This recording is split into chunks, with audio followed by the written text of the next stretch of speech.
तो दोस्तों, आज बहुत बड़ी खुशखबरी का दिन है। सुप्रीम कोर्ट ने करोड़ों छात्रों को बहुत बड़ी मुसीबत से बचा लिया है। कोर्ट ने यूजीसी के उन विवादित गाइडलाइंस पर फिलहाल स्टे लगा दिया है जो कॉलेज कैंपस के जनरल कैटेगरी के छात्रों के लिए गले का फांस बन रही थी। लेकिन खुश होने से पहले हमें ये देखने की जरूरत है कि वो प्रॉब्लम थी क्या, आखिर वो खतरा क्या था। अगर सुप्रीम कोर्ट बीच में ना आता तो आपके साथ क्या होने वाला था।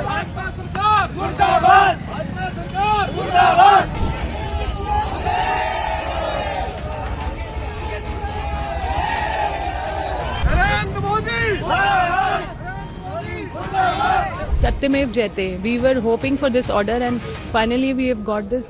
Thank God for this. Thanks Supreme Court for this. Thanks to all the media, ANI especially, because you've been raising it from day one. The moment we got to know from High Court. आज इस video में मैं आपको उसी साजिश का blueprint दिखाऊंगा जिसे लागू करने की पूरी तैयारी थी, लेकिन कोर्ट ने उसे रोक दिया। हम किस बर्बादी से बाल बाल बचे हैं।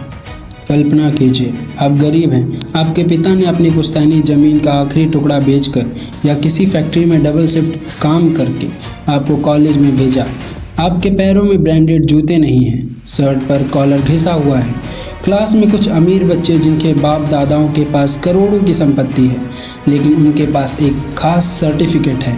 वो आपके हुलिये का मजाक उड़ाते हैं, आपको फटीचर या गरीब बामन कहकर चढ़ाते हैं।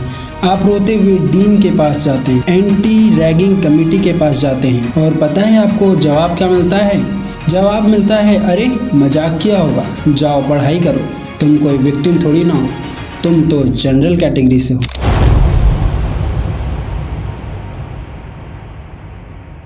क्यों? क्योंकि इस देश का सिस्टम यह मानकर चलता है कि अगर आप मिश्रा, शर्मा, सिंह या तिवारी हैं तो आप गरीब हो ही नहीं सकते। आपके साथ कोई भी भेदभाव नहीं हो सकता है। आपका दर्द दर्द नहीं, ड्रामा है। आज आकाश नीति पर हम उस काले सच और उस इंस्टीट्यूशनल कॉन्स्पिरेसी का पर्दाफाश करेंगे जिसे समानता के नाम पर आपके गले में फंदा बनाकर डाला जा रहा है।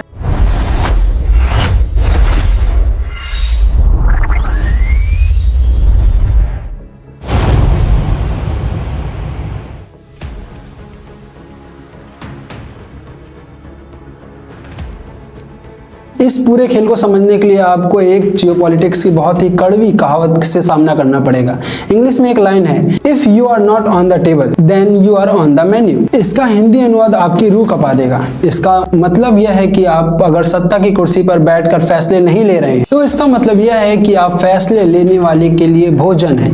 आप वो बकरे हैं जिसको हलाल किया जाएगा ताकि दूसरों का पेट भर सके। आज के भारत में जनरल कैटेगरी और EWS छात्रों की हालत वही है। संसद में बैठे आपके ही समाज के बड़े बड़े नेता, वो नेता नहीं, वो गुलाम हैं। उन्हें डर है कि अगर वो आपके हक में एक भी शब्द बोलेंगे तो उनके ऊपर एंटी दलित या एंटी बैकवर्ड का ठप्पा लग जाएगा और उनकी कुर्सी चली जाएगी। इसलिए वे चुपचाप बैठकर आपको मूक दर्शक बनकर मेन्यू में सजा हुआ देख रहे हैं। वे चाहते हैं कि आप पिसते रहें ताकि उनका वोट बैंक समीकरण बना रहे। अब जरा टेक्निकल बात करते हैं, भावनाओं से उठकर थोड़ा फैक्ट्स की बात करते हैं। देश के हर प्राइवेट सरकारी कॉलेज में यूजीसी के नियम के अनुसार SC, ST, OBC सेल्स अनिवार्य हैं। अच्छी बात है, होनी भी चाहिए। किसी के साथ भी भेदभाव या गलत कार्य नहीं होना चाहिए। लेकिन मेरा सवाल सिस्टम से, जनरल सेल कहाँ है? अगर एक आरक्षित वर्ग के छात्र को कोई प्रोफेसर डांट दे तो वो अगले दिन जातिगत भेदभाव मतलब कास्ट डिस्क्रिमिनेशन का केस बना सकता है। सोशल मीडिया, कॉलेज प्रशासन उसके चरणों में गिर जाता है। लेकिन अगर वही प्रोफेसर,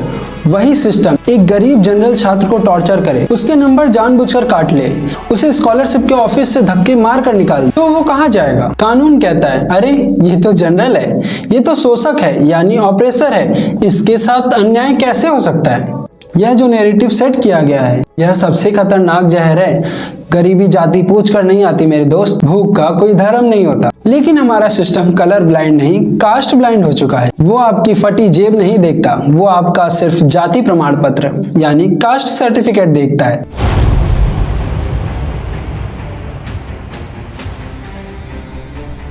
आपने अक्सर सुना होगा इंस्टीट्यूशनल मर्डर। जब किसी आरक्षित वर्ग के स्टूडेंट यानी छात्र वो आत्महत्या करता है तो इस शब्द को बहुत उछाला जाता है और उछलना भी चाहिए, क्योंकि किसी भी छात्र का जीवन बहुत ही महत्वपूर्ण है। उसके जान की कीमत सबसे बड़ी है। लेकिन क्या आपने कभी इन आंकड़ों पर गौर किया है कि जब जनरल कैटेगरी का कोई छात्र कोटा में या IIT में पंखे से लटक जाता है तब वो इंस्टीट्यूशनल मर्डर क्यों नहीं कहा जाता? तब उसे सिर्फ डिप्रेशन या पढ़ाई का दबाव कह के फाइल को दबा क्यों दी जाती है? क्या उसके माँ बाप के आंसू आंसू नहीं है? क्या उसका भविष्य नहीं था? सच्चाई यह है कि सिस्टम ने मान लिया है कि जनरल कैटेगरी का छात्र लोहे से बना है, उसे दर्द नहीं होता, उसे मेंटल ट्रॉमा नहीं होता। आज कॉलेजेस में जो ईडब्ल्यूएस के छात्रों के साथ साइलेंट डिस्क्रिमिनेशन हो रहा है, उस पर कोई कमेटी नहीं बैठती। अमीर आरक्षित छात्र कैंटीन में पार्टी कर रहे हैं और भूखे श्रवण जाति के छात्र लाइब्रेरी में पानी पीकर सो रहे हैं। यह दृश्य मैंने अपनी आंखों से देखा है और शायद आपने भी देखा होगा।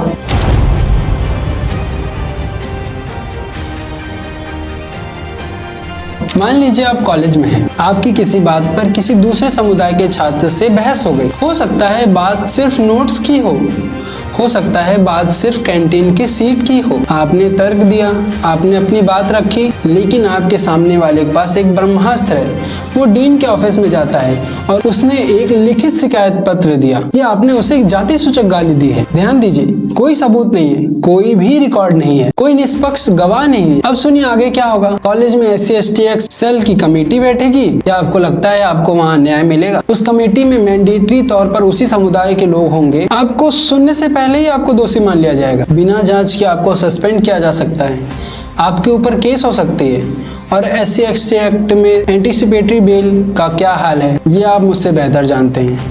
एक झूठी गवाही, एक झूठा केस, आपके पूरे जीवन, आपका करियर, आपका फ्यूचर, आपके माता पिता का सपना, सब कुछ राख में मिल जाएगा।